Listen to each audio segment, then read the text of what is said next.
premier invité est donc avec moi et c'est Jean-Claude. Bonjour. Bonjour.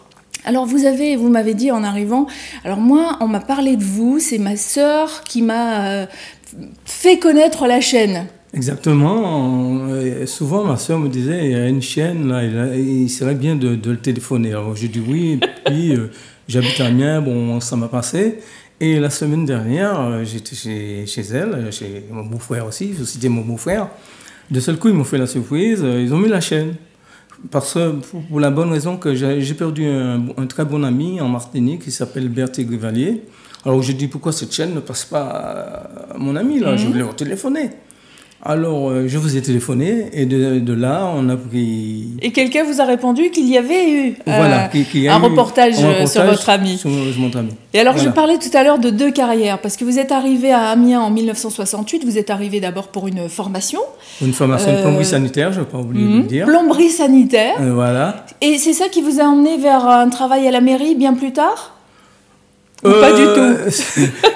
C'est un petit peu l'aléa des circonstances de la vie, si vous voulez. Bon, je suis arrivé à Amiens, j'ai laissé ma Martinique le 11 octobre 1968. Donc, je suis arrivé à Paris le 24. Ah oui, à l'époque, c'était un peu plus long pour venir. Voilà, je suis venu par l'un des derniers voyages par bateau. Et finalement, je suis arrivé à Amiens pour une formation de plomberie sanitaire. Bon, après la formation de plomberie sanitaire, et effectivement, lorsqu'on laisse son pays, on te dit, bon, il y aura une maison, il y aura du travail, il y aura par la Bumidum en ce temps-là. Et finalement, on s'est débrouillé par nous-mêmes. Je dis nous parce que nous étions beaucoup, nous étions une quinzaine d'Antillais. Et finalement, à la fin des comptes, bon, je ne vais pas réciter tous les problèmes parce qu'on a eu pas mal de problèmes pour se faire embaucher dans une entreprise parce qu'on disait on n'embauche pas des gens de couleur, tout est tout comme ça, et on arrive dans un pays qui fait froid, dans la Picardie il faisait froid. Et alors, qu'est-ce qui a amené une quinzaine de Martiniquais en 1968 en métropole? Ben, c'est pas une quinzaine de Martiniquais, c'est beaucoup plus que ça. Mais dans votre voyage à vous? Dans mon voyage, c'est-à-dire nous sommes rencontrés, une quinzaine d'Antillais, nous nous sommes rencontrés à Amiens. D'accord. Certains faisaient. C'était pas des gens qui avaient fait le voyage avec vous? Certains faisaient, on était deux. Deux de Sainte-Marie, justement. Certains faisaient la plomberie, d'autres l'électricité, d'autres la peinture, etc. Donc, perdus, oublions notre pays. Oui, ça devait être un sacré choc culturel à l'époque, peut-être plus encore qu'aujourd'hui. Exactement. Ouais. Et pour vous dire, bon, on s'est arrangé, on sortait ensemble, on allait au bal ensemble, on allait au cinéma ensemble, et tout, et on faisait ensemble. Lorsqu'on essayait de draguer les petites filles, il faut le dire. Alors, les jeunes filles. Les jeunes filles, les jeunes là, c'était tout un problème parce que les gens avaient peur du noir. Ils avaient peur, quel que soit, on est antillais, mais pour eux, ils étaient basés sur l'Afrique. Mais l'Afrique, c'est un homme aussi. Bien sûr. Et quelque part, tout ce que vous avez vécu là, dans ces années 60, 70, 80, ça vous a préparé à cette deuxième carrière qui se dessine à vous depuis que vous êtes retraité, la carrière de poète, d'écrivain? J'avais déjà envie d'écrire depuis à mon jeune âge. J'avais 20 ans, surtout quand j'ai eu 20 ans, j'étais militaire en Guadeloupe et en Guyane. Et quand je suis arrivé en Guyane, à Saint-Laurent-de-Maroni, j'ai vu tellement de trucs là-bas, les Indiens, les Noirs, j'ai vu les animaux, j'ai vu pas mal de trucs en Guyane. Ça m'avait donné l'envie d'écrire déjà. De raconter ce que vous aviez vécu. Puisque à l'école, j'aimais la récitation. Et donc, les années ont passé. Bon, j'ai pas écrit. Et puis, il fallait payer son loyer. Donc, vous avez fait un métier. Hein. Et alors, à partir de quel moment vous commencez à publier? À partir de 1981, suite à un accident de travail, j'ai rencontré un ami qui m'a dit déjà, est-ce que je vais faire la radio? J'ai dit, la radio, je ne connais rien du tout dans ça. Il me dit, ouais, on ouvre une radio. Ce temps-là, c'était l'ouverture de radio. Tu pourras faire une émission antillaise. J'ai hésité. Finalement, j'ai fait une petite formation et je suis devenu animateur de Radio Amiens. Et par la suite... Et vous avez mis de la musique antillaise, de la musique soleil à Amiens. Là, je me suis fait injecter les premiers disques que je passais.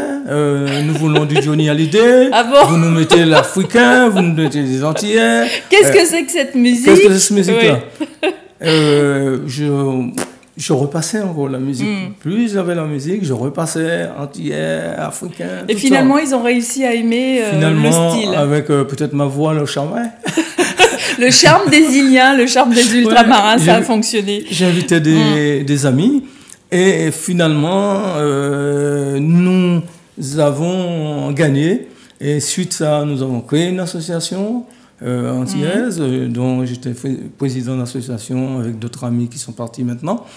Et nous avons créé une équipe de football. Tout ça a pris l'ampleur à Amiens. Oui, ça a pris du temps pour vous faire accepter, voilà. Mais vous n'avez pas lâché. Voilà. Et alors, vous êtes venu avec plusieurs panneaux. C'est-à-dire qu'à chaque fois que vous allez quelque part faire une séance de dédicace, il y a plusieurs panneaux comme ça que vous mettez pour vous présenter. Effectivement. Et parce que vous avez écrit plusieurs livres. Là, on n'en a parlé que d'un, mais vous en avez même encore à l'écriture. Vous avez aussi un roman policier, mais on y reviendra tout à l'heure.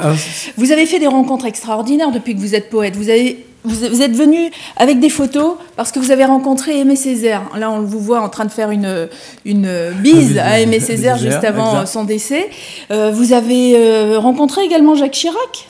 Oui, j'ai rencontré M. Jacques Chirac à Amiens. C'est-à-dire qu'il était venu à Amiens en 1991, je crois. Et j'ai eu l'audace d'aller l'interpeller dans la foule. Il n'y a que des gens des îles pour faire ça. Je lui ai touché un petit peu là, j'ai eu un petit coup de poing, j'ai dit ça refait, ça va marcher. Oui. Et il m'a regardé, il m'a dit vous êtes antillais, vous. J'ai dit oui, je suis de la Martinique, je suis venu vous voir. J'ai l'intention d'écrire, j'ai commencé à écrire un roman policier. Est-ce que vous aurez le plaisir de me faire une dédicace sous la première page de mon livre? Il a accepté. Et M. Aimé Césaire, je l'ai rencontré à 3-4 fois. Chaque fois, j'allais en Martinique en vacances. Je demandais un petit rendez-vous parce que j'ai un ami qui a pu me prendre ses rendez-vous. Et j'ai été le voir plusieurs fois, discuter avec lui. Il m'a raconté son histoire, ses rencontres avec Sandra. Et alors, toutes ces rencontres, vous les racontez dans vos poèmes ? Un petit peu. Un petit peu. Mais il y a des messages forts que vous faites passer. Par exemple, je lis dans un poème qui s'intitule « Je suis une racine ». Créole, je suis créole, antillais, martiniquais, nègre culturel, soleil de l'humanité, je suis noir, fier de l'être, racine nègre, et je ne continue pas, mais c'est un message fort dans vos poèmes, j'ai vu. Ça me fait plaisir parce que vous le lisez, parce que c'est rare que j'entends les gens lire mes poèmes. Je ne l'ai pas lu en entier parce qu'il est un peu plus long, mais c'est... Exactement, parce que nous, les Noirs... Je prendrai le petit mot de Aimé Césaire de Senghor. Je dirais nous les nègres, puisqu'il faut pas oublier. Les gens me disent pourquoi. Justement, le titre de mon livre, ça a posé beaucoup de problèmes à certaines personnes qui me disent je comprends pas. Je suis un nègre. Vous êtes un nègre. Je dis oui, je suis un nègre. Pourquoi ça?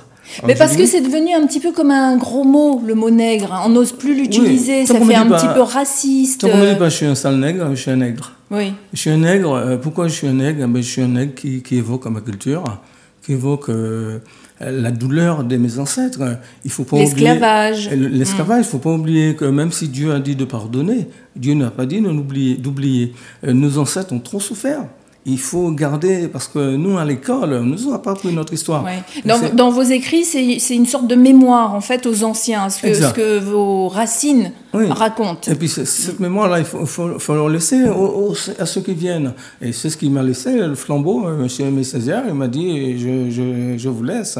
Il m'a même dit, il m'a dit, je te laisse le flambeau, il faut continuer. Il faut continuer le combat. Il faut continuer le combat pour que les gens reconnaissent que nos ancêtres ont souffert. Et d'accepter le mot nègre aussi, c'est-à-dire même quand on est noir, de dire je suis nègre, c'est pas une honte. Je le dis, mais je me souviens à Amiens, la première personne qui m'a acheté mon livre, c'était une policière. C'est une femme policière qui m'a acheté, il m'a dit je l'achète, il m'a dit Jean-Claude, c'est parce que je te connais, mais parce que ce serait quelqu'un d'autre.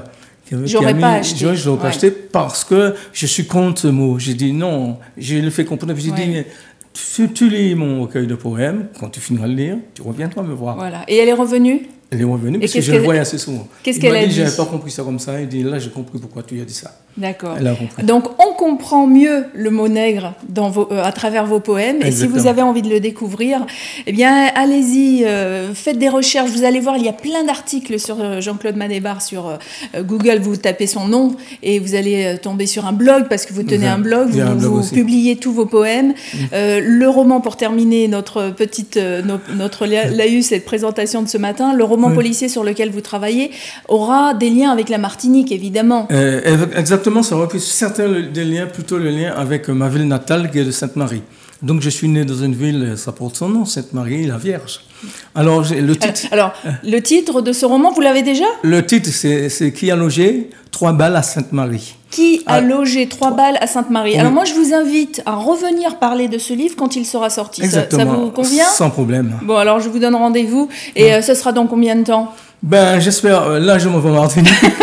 Oui, il part pour Noël en Martinique, le chanceux. Je pars en Martinique. On verra ça pour l'année prochaine. Je reviendrai certainement pour l'année prochaine. J'espère que ça sortira. Absolument. Et en tout cas, merci d'être venu nous parler de vous. Et on termine avec un poème, alors. Si vous voulez, je vais lire. J'en ai tellement. Je sais pas. Allez, le premier devant vous. Celui-là? Oui. Allons-y. Coup de mémoire.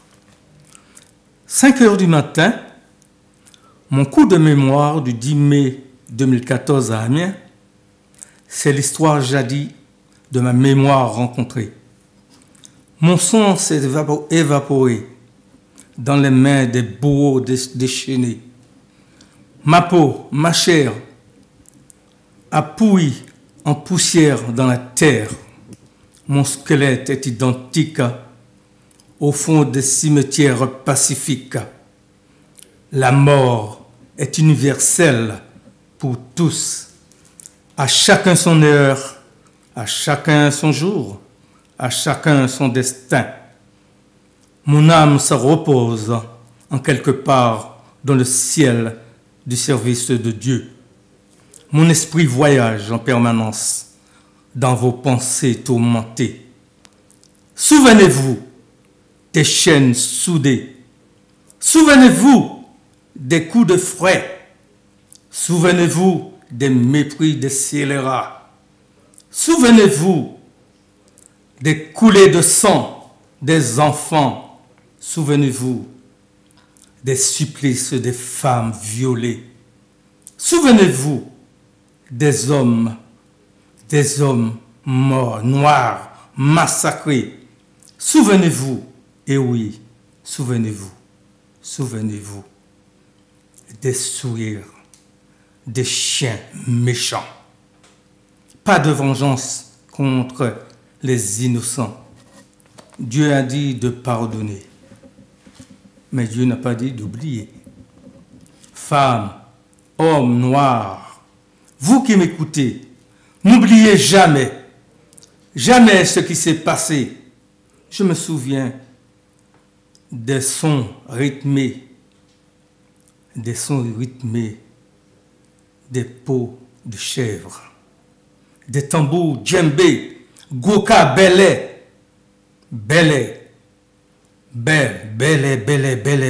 bois caïman. Je me souviens de la communication des nègres marrons pour briser les chaînes de l'horreur, pour s'évader de l'esclavage, pour être libre sans être déchaîné, sans être enchaîné à jamais. Allez, tous ensemble, donnez-nous la main, ensemble, vive la liberté, vive la liberté. Merci à mes inoubliables ancêtres combattants, Afrique, Antilles, nègres, soyons fiers et fidèles de nos héros qui ont souffert pour nous tous. Soyons fiers de notre peau noire. Soyons fiers du soleil qui nous protège. Soyons solidaires jusqu'à notre dernière heure du carillon de la cathédrale. Aujourd'hui, nul ne peut être tenu en esclavage. Voilà.